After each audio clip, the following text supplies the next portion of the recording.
এই শব্দটা কি তুই চিনিস?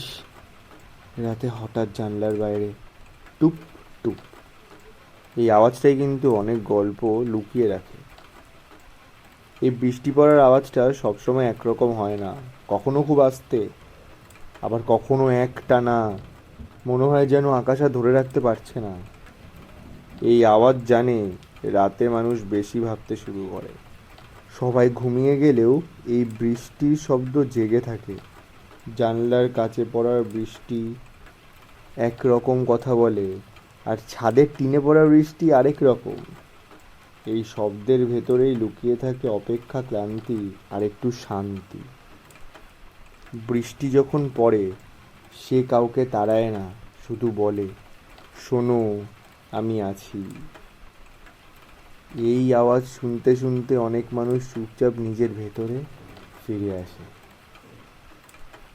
সব গল্প চোখে দেখা যায় না, কিছু গল্প শুধু বৃষ্টি পড়ার আওয়াজেই শোনা যায়।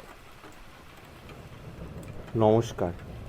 এরকম আওয়াজের গল্প চ্যানেলে আরও সুন্দর সুন্দর গল্প পেতে আপনারা প্লিজ আমাদের এই চ্যানেলটা সাবস্ক্রাইব করে দেবেন।